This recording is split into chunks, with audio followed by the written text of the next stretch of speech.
Okay. Hey guys, it's JD with In Session Film. We just got out of seeing the movie Oblivion, which is directed by Joseph Kosinski, which stars Tom Cruise, Morgan Freeman, Olga Kurylenko, and Melissa Leo, and a few others as well. This movie is it's really more complex than it really seems to be on the surface. In terms of the direction, I love this movie. The visuals are actually very stunning, and they're actually done really, really well. They're very realistic. There's a really cool shot of the moon in the first 30 minutes of the film where it's just kind of half destroyed and just kind of sitting there, and it looks really, really great. The visuals are just absolutely amazing. I thought what he did in terms of the story and the narrative was very interesting. There's a lot of elements and a lot of layers, and the way that he wove it together is very interesting because basically in terms of the story, it's kind of like Wall-E mixed with Independence Day and a bunch of other elements.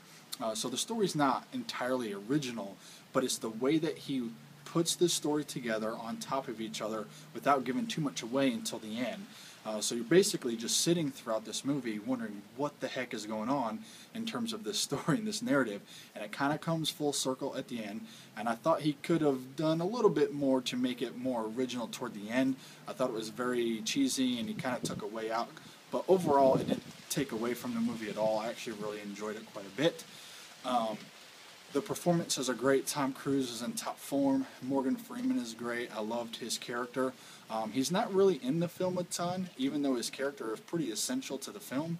He's not really in it a ton. The supporting cast was really great. Olga Kurylenko was fantastic in this film. I loved her. Melissa Leo was also very good in this.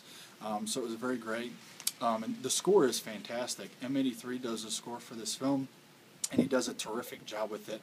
I know it wasn't really up to par to what he wanted specifically, and I know he had some troubles with that, but it actually fits the movie very well, and I think he should be more proud of it because I actually really enjoyed it quite a bit, and I do think it's a fun listen to outside of the film itself too.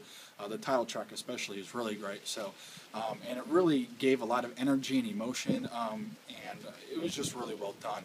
The first 30 minutes of this film is especially terrific in terms of how they bring the story to the forefront and how they set up to what the movie was supposed to be. And then there's these huge turn of events, and I don't want to give too much away, but on a couple of podcasts ago when we were talking about this, we kind of figured something like this would happen, and it does, and it's fun, and there's a lot of elements that goes on, and you're just pretty much confused and lost the whole time until the end, which makes it a really fun watch. So overall, I really liked it a lot. I'll have to digest it to give it more of a final grade, but overall, I'd probably give it about a B or B+.